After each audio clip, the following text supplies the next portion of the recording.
We're just a few weeks into President Trump's second term, and already his administration has taken a series of legal actions that have legal scholars raising the alarm.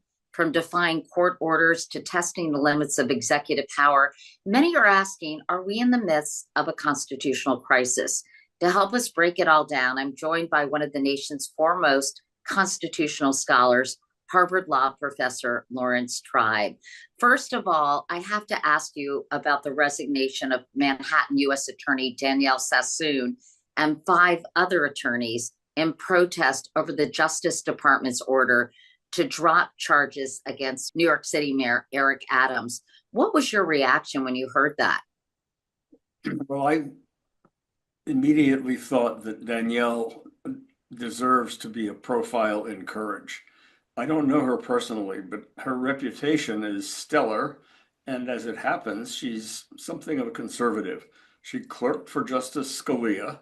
She has a Federalist Society connection. She is in no sense an anti-Trump person. She's not a liberal. She's simply a principled career prosecutor. And essentially, she was ordered in a remarkable letter that I've read that has become public by Emile Beauvais, the acting deputy attorney general. She was ordered to drop the prosecution of Eric Adams. Now, Eric Adams, as everyone I guess by now knows, is not exactly a model of integrity, but he hasn't yet been convicted. He was nonetheless indicted in a serious bribe scheme in which, not to get into the details, but he benefited considerably. Turkey was involved. It really looked horrible. But however it looked, the key point, and this is what was made clear to Danielle when she said, basically, I can't do this. The key point was that Beauvais, speaking for the US Department of Justice, said, now we are not asking you to drop this prosecution because we think it's weak, because we think he's innocent, because we have any problems with the legal theory or the facts. We're asking you to drop it. And I say this just with my jaw dropping. We're asking you to drop it because we want his cooperation in getting rid of a bunch of immigrants from New York City and doing it in a way that doesn't pause for any legal obstacles. We want him to do our bidding. And we think that if he has to defend himself against these charges, he won't be able to be fully loyal to us. And in particular, and this is the most amazing part, in particular, we want you to hold the charges over him for the future. We don't want you to drop them with prejudice, as lawyers say. We want you to drop them without prejudice so that he knows that if he doesn't do our bidding, we can come back after him. Now, that's everything that prosecution shouldn't be. And to her credit, she said, I can't do this. I'm willing to meet with you, but if you don't change your mind, I'm out of here. And she was joined by others, including, I noticed most dramatically, a guy named Hagan Scotton, who is also something of a conservative. He won 2 bronze medals for his military service in Iraq. He was first in his class at Harvard Law School. He clerked for Chief Justice Roberts. These are the people who left. And when they said we won't do it, proudly standing up for the tradition that lawyers are at least bound by some legal rules, they're not just tools. When they said we won't do it, Beauvais, who didn't want his own fingerprints on a motion to dismiss, knowing that that would undermine his credibility with any federal court in the future, he turned it over to the public integrity section of lawyers in Washington, D.C., and they said we'll resign rather than doing it. He, since I gather, has gathered a couple dozen lawyers in the room, given them an hour or something to say either you sign this motion to dismiss the charges against Eric Adams or you are fired. That is, in microcosm, an example of the way in which this administration has basically engaged in a hostile takeover of the United States government. Every agency, every department is now simply one of the octopus arms of the ogre in the White House. And he is doing the bidding of the world's richest man, Elon Musk, who, even though he tries to humanize himself by having his little 4-year-old son, X, his name is X, sit on his shoulders while he holds forth in the Oval Office to a dazzled Donald Trump who looks up at him in great admiration. Even though he does that, he holds no office in the United States government. He is accountable to no one, and he and his sort of mini-me's, a whole fleet of young software engineers and recent lawyers, are running amok through the United States government, dismantling USAID, taking apart the Department of Education, most recently occupying the Internal Revenue Service, claiming that they have read-only access to your and my Social Security number and our tax returns and our forthcoming checks from Medicare, whereas in fact, it looks like they have writing as well as reading privileges. In other words, they are the worm inside RFK's brain. They have occupied the entire government, and we are now at the mercy of a mega billionaire. That's where we are. And some people scratch their heads and say, is this a crisis? Is this a coup? Where have they been? If this is not a break alarm, 5-alarm fire, where we must all rise up and do what we can to defend our basic system of government, I don't know what would be. Some people don't seem to be concerned. They're saying that Donald Trump is delivering on his campaign promises to reduce the size of government. And other people are very concerned. But I have to ask you this question, even though I was going to ask you, Larry, at the end of the interview. People hear this, they're concerned, and they don't know what to do. They feel powerless and helpless. The Democrats obviously are in the minority. There's Republican control of Congress. Congress is supposed to be in a position of checks and balances, but they've pretty much abdicated their responsibility to say, wait a minute. The judiciary, I think, is trying. But before we talk about the courts, what can the average person do? Well, I understand why you wanted to save that for last, because I could then, because I'm not necessarily going to have a wonderful menu of possibilities, I could have said, oh, well, save by the clock. The fact is, although everyone should do whatever they can, talk to their friends, join rallies, peaceful marches, there was a day when there were peaceful gatherings of tens of thousands of people in all 50 states. And a lot of people didn't seem to know about it because the mainstream media didn't say much about it. And unless you happen to be on social media that pays attention to the resistance, you might not have known. But everyone should pay attention. People should stop saying, I'm not sure that this is a big problem. They should realize that it is a problem, talk to their friends, find the places where they can protest, begin organizing for members of Congress who are more likely to hold the hostile takeover accountable.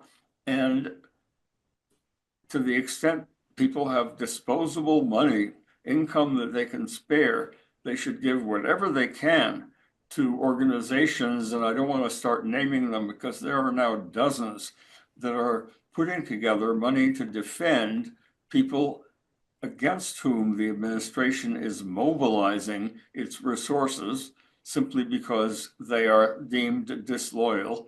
They should contribute to the political efforts of those who want to replace a spineless Republican House and Senate with people who have principles and integrity and who are holding public office in order to do something for the people rather than have a sinecure for themselves.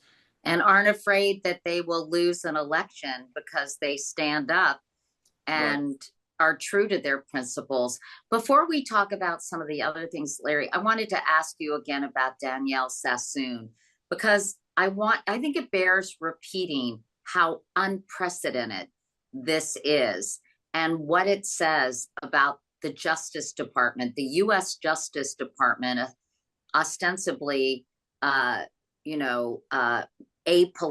operation. Of course, sometimes politics have entered into it. You had Robert Kennedy Jr. during the Kennedy administration. And, I think we could debate how apolitical it's been. But what does it say about the so-called independence of the Justice Department under Donald Trump? Well, to begin with, Katie, the Justice Department does occupy a very complicated place in the history and structure of American government.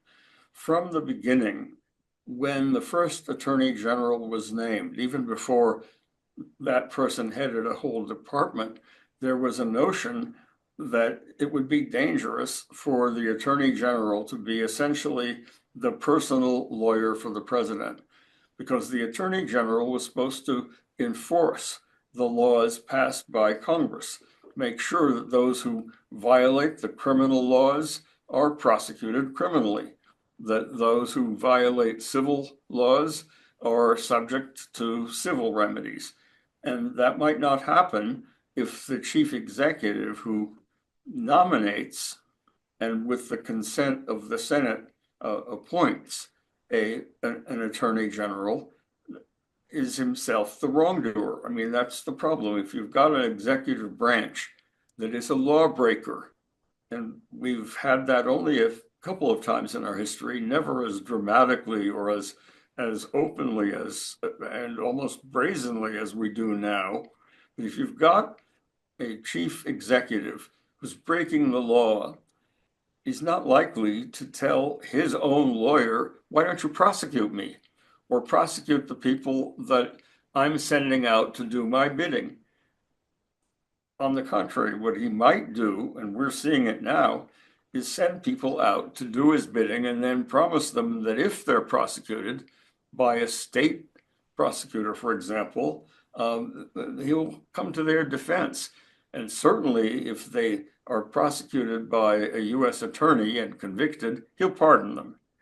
So there's this problem. On the one hand, the attorney general is picked by the president, can be fired by the president. And on the other hand, we're counting on the attorney general and the department that the attorney general heads to be independent enough so that they can go after the attorney general. We've tried to solve that in a lot of ways. We've had special prosecutors, special counsels. Eileen Cannon successfully ruled, although without any legal reasoning, that it's unconstitutional to have a special counsel. So we've got this fundamental problem. In the midst of that problem, we have in the past worked our way down the middle so that we've had a degree of independence for attorneys general. Certainly Merrick Garland was completely independent of Joe Biden, so much so that he dragged his feet and never held Trump accountable. Instead, he indicted Biden's son, or at least his department did. And his department indicted the Democratic, liberal, African-American mayor of the city of New York. And when people like Trump were saying, oh, that's weaponization, those who were paying attention and listening would have scratched their heads and said, what's he talking about? If they're weaponized against Democrats, against themselves. But Trump was successful in propounding this narrative that the whole government is a bunch of jerks, that they waste money, that they're doing the bidding of the Democratic Party. We've got a clean house. And so he comes in, he puts in all of these loyalists. He says, now we are de-weaponizing the department. But the way he de-weaponizes it is to pardon initially all the guys who stormed the Capitol and led to the death of police officers. He releases them as a mob that can now do his bidding, and he de-weaponizes it by dropping prosecutions of corrupt mayors like Eric Adams, and he de-weaponizes it by directing people like the chief prosecutor in Manhattan in the Southern District of New York, Danielle Sassoon, to drop that prosecution, but threatened to bring it again. So what we have is a kind of Alice in Wonderland world where words don't have their usual meaning, where up is down and black is white. It's an Orwellian world, and it's the kind of world that autocrats and would-be dictators love to create because they confuse everybody. They lead everybody to take their eyes off the ball. For example, this guy says that there was too much inflation under Biden. Now he's got to cure it. So he comes into office, and for the first month in a very long time, inflation goes up. And he says, that's the Biden inflation. And a lot of people who are busy trying to find eggs at the supermarket let him get away with it. And all of us, I think, have a responsibility in talking to each other, to our friends, to tell it like it is. Don't believe everything you hear in your selected corner of the social media. Pay attention to what the other side is saying. Look around, look at the facts, because if truth is no longer meaningful, if up is down and white is black and right is left, we are really lost. The autocrat thrives on creating an alternative reality and making us believe that everything good is his or her responsibility, and that everything that's terrible is the result of self-government and democracy. And if enough people believe that, then we are completely lost. It's so scary, isn't it, that this is happening? I mean, I don't know how old you are, but you've lived longer even than I have. Much longer. And did you ever think you would see a day when democracy is so tested and so under threat? No, never. I mean, maybe I should have. If I were more of a historian, I perhaps would have. But just objectively, I don't think in the entire history of the United States, including World War II, the Civil War, the War of 1812, we've ever seen what amounts to a hostile takeover of our own government. I mean, these people from Musk on down, and I put Musk at the top, beneath him, I suppose, the odd couple of Trump and Vance, and the horrible people around them, like Stephen Miller and so on, and Emile Beauvais. That whole crew is waging war on the United States. And the last time I looked at the relevant part of the Constitution, it defines treason as waging war against the United States Constitution or against the United States of America, or making sort of giving aid and comfort to its enemies. Well, I don't easily or lightly use the phrase enemy of the Republic to describe somebody. It always bothered me when Trump would say, you guys in the media are enemies of the state. That's the kind of language that fascists use. But these people do seem to me to be enemies of the state. They call it the deep state. They are dismantling the government. Parts of the government that ordinary citizens don't realize affect them. Take, for example, USAID. One of my former students, a brilliant woman named Samantha Power, was the head of USAID until recently.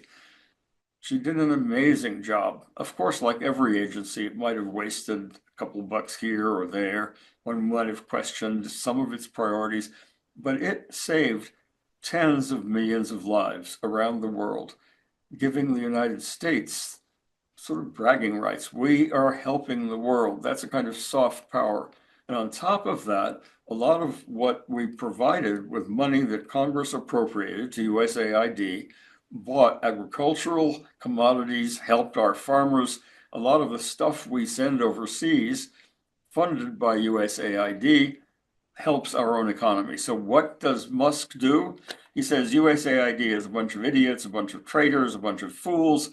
He tries to dismantle it. He does. He sends his team of basically kids into the government to shut down USAID. Now, as recently, I think, as Friday morning, a federal judge put a pause on that.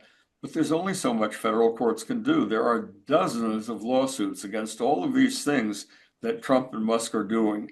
In all but one, Trump has lost, and temporary restraining orders have been put in place. And there's a question of whether Musk and Trump will abide by those orders or defy them. I want to set that aside for a minute. The point is, even if they obey all of these orders, do not risk being held in contempt. There's only so much that even 1,000 lawyers spread around the country among hundreds of courts can do against this battering ram that is moving at lightning speed through the entire government. How can you catch up with them? You know, they've basically dismantled, and I use the USAID example to be concrete, they've dismantled that agency. They have told the people there they have to fly home by 24 hours or they'll be immediately fired. When they land, they are fired. I don't have all the details right in front of me, but the point is it's a catastrophe for those people. They've dedicated their lives to preventing others from getting HIV/AIDS. Yeah. And Larry, even if a judge rules against the Trump administration, I interviewed Heather Cox Richardson this week, the historian, and others have pointed out that even if a judge rules in USAID's favor, they have significantly or effectively destroyed the agency to a point where it can never be what it was before they got their hands on it. Exactly. Heather Cox Richardson's Letters to an American, wonderful resource, daily available. Robert Hubble, a similar newsletter. They have carefully watched the destructive impact on institutions that make an enormous difference to everybody. And of course, beyond something that looks exotic and foreign like USAID, there are things that are right here at home. I mean, are you sure you're going to get your next Social Security check? Or when you rely on Medicare to pay for something? Or when you have a sick kid who needs governmentally backed health insurance? Or if you're part of a clinical trial. Right. I mean, those checks are in the control of the Treasury. There's a special department of Treasury that Elon Musk has now infiltrated himself into. There are two books that I would mention. One by Andy Greenberg, I think, called Sandworm, and one by Shoshana Zuboff called Surveillance Capitalism, that are all about how the hackers get inside the system, take over your software, connect it to their mainframe computers, scrape it of data, use that data to enrich themselves or to harm you and to benefit themselves against their competitors. And a guy like Musk, where Star X competes against alternatives and, got all kinds of businesses like Jeff Bezos and like other billionaires, these sort of cyber barons are essentially taking over the country. And we talk about, for example, Trump plays with the idea of getting a constitutional amendment to allow himself to serve a third term.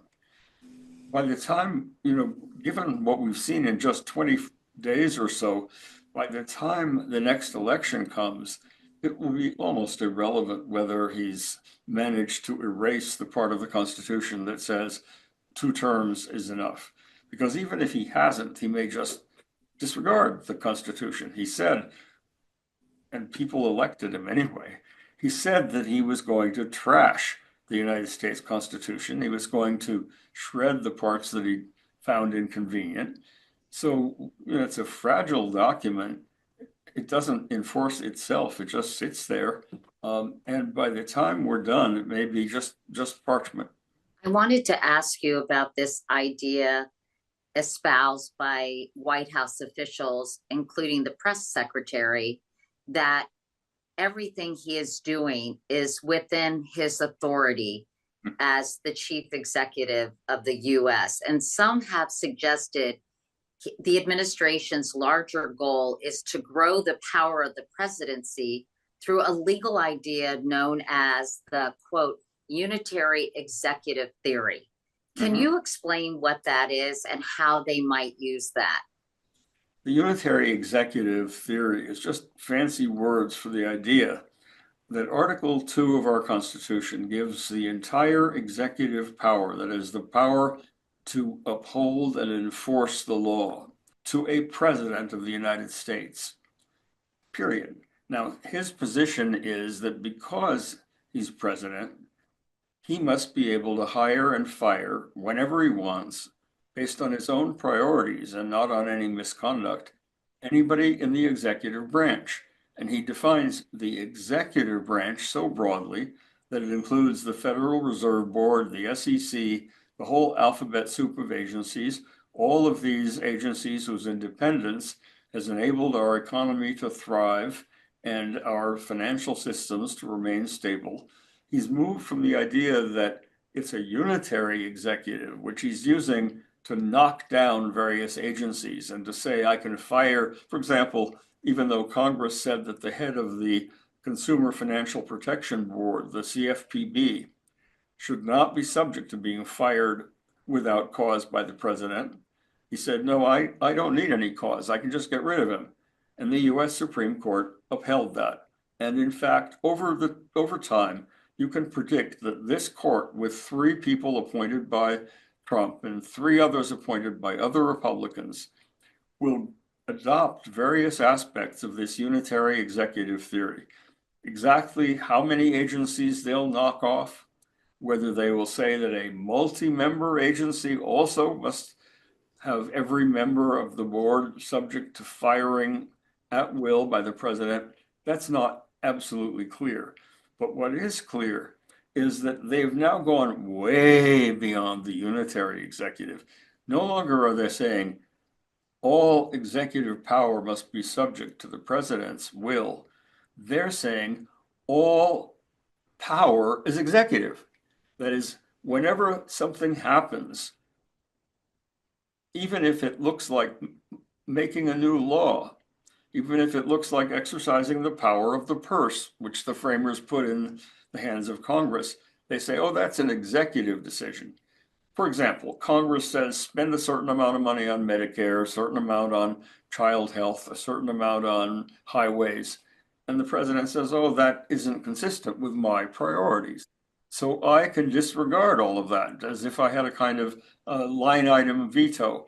Well, the US Supreme Court will have something to say about that. Well, I was going to ask you, yeah. do you think the Supreme Court would rule in the Trump administration's favor, claiming this executive power?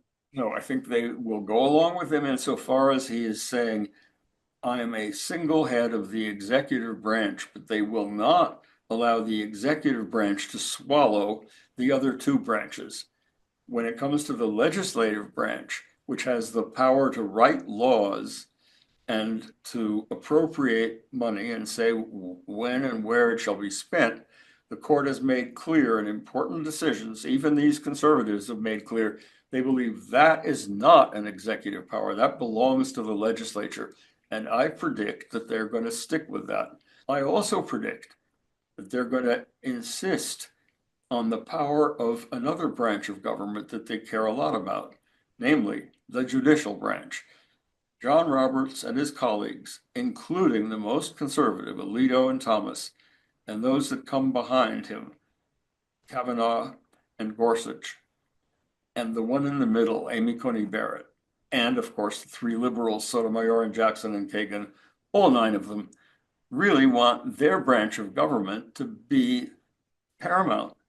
They believe in the importance of that old decision from 1803, Marbury v. Madison, where John Marshall, the great Chief Justice, said, "It is the province of the courts to say what the law is." Now, when people like J.D. Vance and Elon Musk and my own colleague Adrienne Vermeule say, well, all the White House is saying these days through the spokesperson and others, all they're saying is that when the courts interfere with the legitimate exercise of executive power, we don't have to obey them. But of course, that raises the question, who decides what is the legitimate exercise of executive power?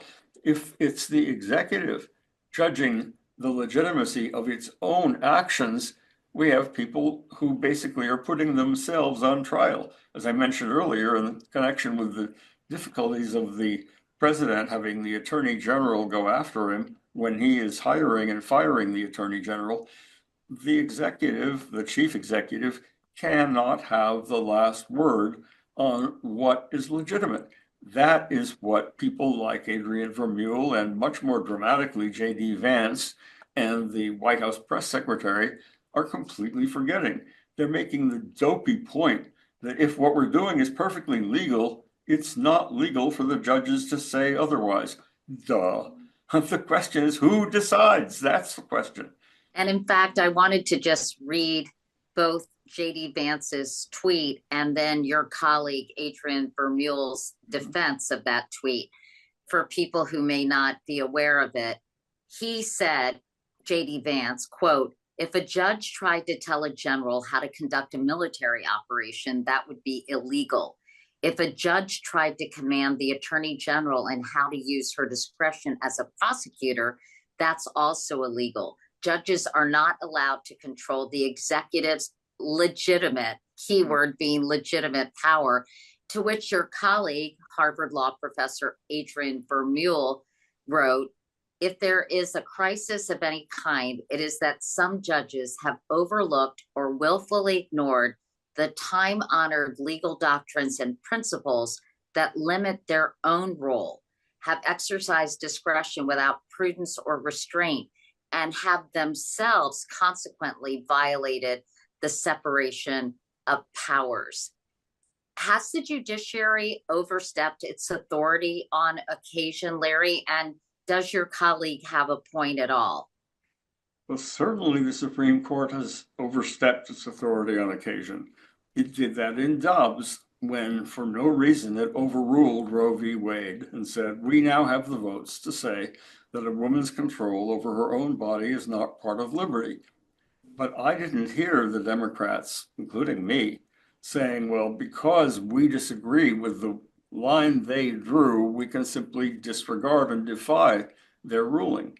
Yes, the Supreme Court has done all kinds of stupid and terrible things, upholding the incarceration of Japanese Americans in Korematsu, upholding slavery and the grotesque principle that the descendants of slaves can never be citizens in Dred Scott, upholding separate but equal in Plessy v. Ferguson, striking down the civil rights laws in the decisions of 1883. It's done all kinds of terrible things. But when Abraham Lincoln said of Dred Scott, although that can't be the last word in the history of the United States on a big question like slavery, we have to obey it as long as it is the law. My colleague Adrian is trying desperately, why I don't know, because he's a good guy and very smart. He's trying desperately to say, nothing to see here, move right on. My friends in the Trump administration aren't saying anything extraordinary when they say that if these decisions draw a line illegitimately, we don't have to obey it. But wait a minute, that is a different proposition altogether. Saying that the courts are not the supreme final word on a basic question forever is not the same as saying we can just defy them. And a federal judge, Judge McConnell, in the head of the Rhode Island District Court, said just a few days ago, and this is the first time I think in our history it's literally been true. He said that the Trump administration is defying his rulings about spending money in accord with Congress, and he set a hearing for whether they should be held in contempt. That kind of defiance is not standard operating procedure.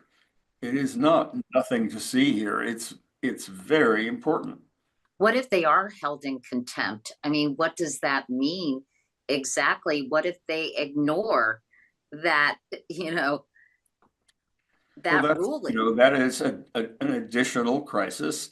Um, if a federal district court says to Emile Beauvais, who appears in his court and says, I don't have to obey you, we don't have to spend this money, it just doesn't accord with our priorities, even though it is Congress that has the power of the purse, he can say, Emile, you've got to go to jail. And he's got US Marshals that can back him up.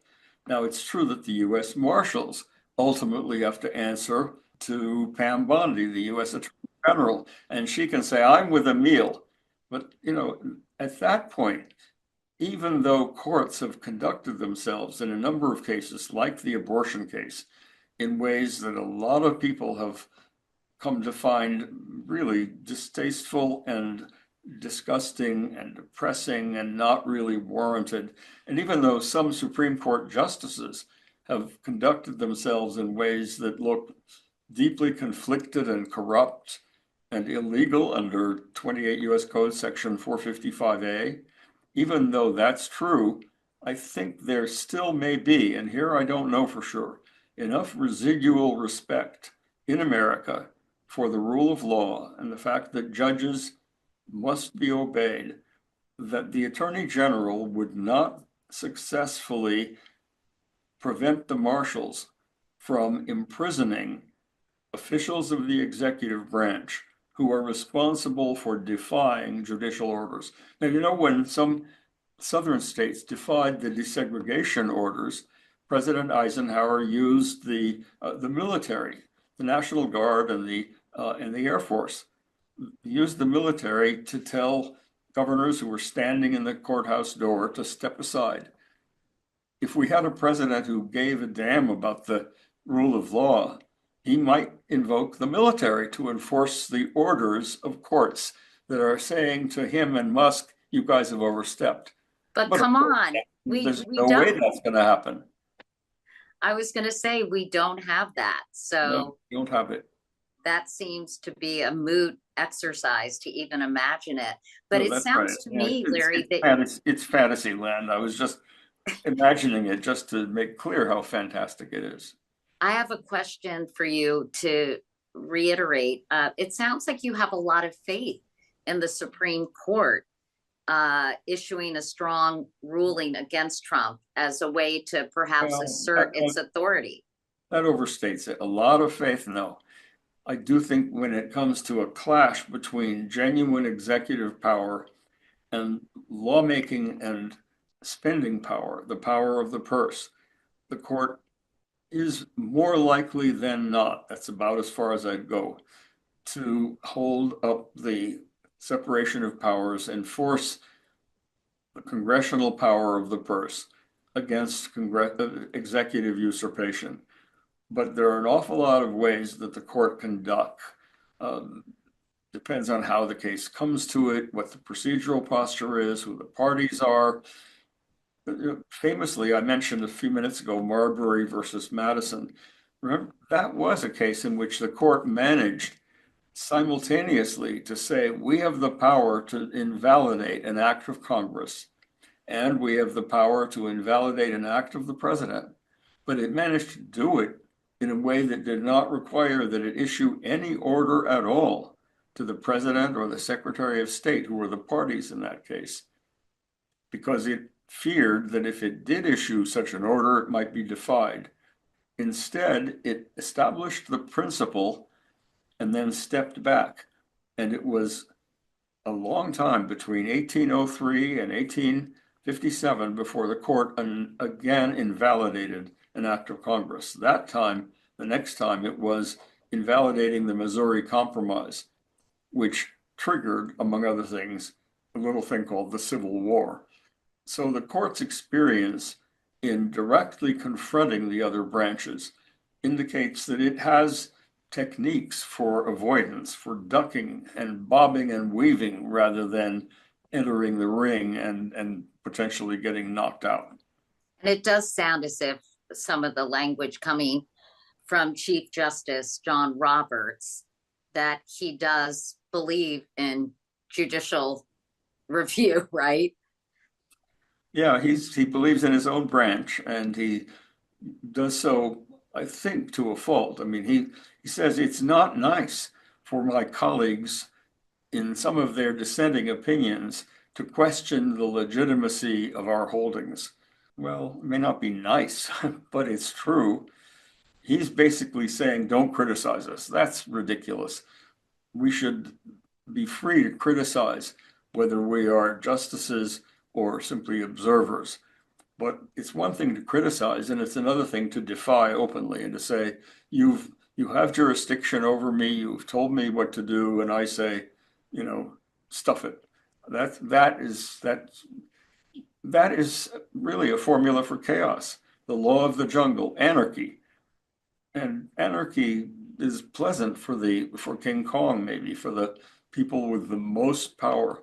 But for the rest of us who don't have all the money and power and who depend on the law to protect us, anarchy is threatening. And that's really the key thing I would say about Danielle Sassoon and all of the kerfuffle in the Justice Department. I'm afraid that for most people, that looks like inside baseball. Let them fight it out. Who cares what's going on in that gray building in Washington? Too many people occupying too many offices anyway. I'm going to go about my life. That's how most people look at it. That's just inside baseball. What they may not realize is that it is part of an overall pattern that, as it settles in, gives completely unelected people authority over their lives, over your life, over your personal data, over everything. Now, one response to that is, well, that's what the deep state always has been, a bunch of unelected bureaucrats. It's easy to demonize the deep state, but in fact, all of these unelected bureaucrats, these relatively faceless civil servants, it turns out, with relatively few exceptions, are doing the job that the Congress we elect, subject to unfortunate things like gerrymandering, they're doing the job that Congress gave them in the laws of the United States. That's not what Elon Musk is doing. He and these software engineers and young lawyers and AI types are appointed by no one. They're simply, looked at by a gawking Donald Trump who looks up at Elon Musk in amazement and thinks, God, he must be so wise and wonderful because he's so rich.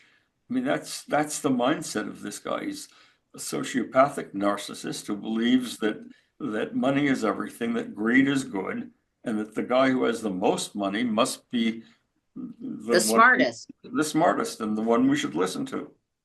I wanted to ask you one other question about birthright citizenship before we go. Some have suggested that striking down the executive order to end that, which I guess is in the 14th Amendment, you tell me, that Right that there. might be a smart move because it would be quote unquote hard to disobey. Can you explain that thinking? Sure. I mean, basically, birthright citizenship is a word for what the 14th Amendment did in response to Dred Scott. It said that all persons born or naturalized in the United States and subject to the jurisdiction thereof are citizens of the United States and of the state they live in, the state in which they reside. So it's an automatic thing. You're born in US territory, and although there are complicated cases like what is US territory, is the Panama Canal Zone part of it? That was involved for John McCain. But if you are born in the United States, you become a citizen automatically. And if you are naturalized in the United States or anywhere, you're a citizen. So those people who are born in the United States to people who themselves are not citizens are nonetheless citizens. And unlike a lot of other things, this is kind of automatic. And for Trump to defy it, he would have to start deporting US citizens. And it would be very easy for a court to issue an order preventing that.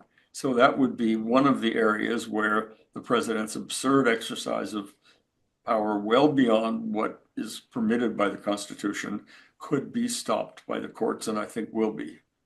Talking to you makes me realize how fragile our democracy is.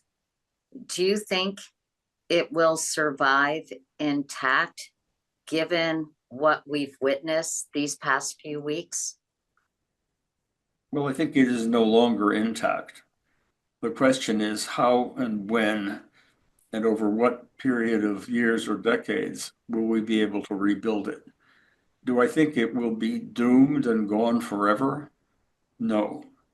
Do I think this last best hope of human beings and of human civilization will be reconstructed over time with difficulty? I think that's up to all of us to determine. I don't think that's predetermined. I think it's a question of how hard we work on it. It's, in a way, it's become a cliche to repeat what Benjamin Franklin said about whether we would have a republic. And famously, he said, yes, we have left you a republic if you can keep it. And whether we keep it is up to us. I don't think it's something that's written in the stars. Harvard Law Professor Larry Tribe, it's such a pleasure to talk to you. You're an American treasure, I think, and I feel so honored that you were able to spend this time with us today. Thank you. That's very sweet of you, Katie. I think you are a great treasure. You've made a huge contribution as a journalist and a commentator, and I think we're official members of the Mutual Admiration Society. Right. Anyway, thanks again, Larry. So Thank appreciate you, it. Katie.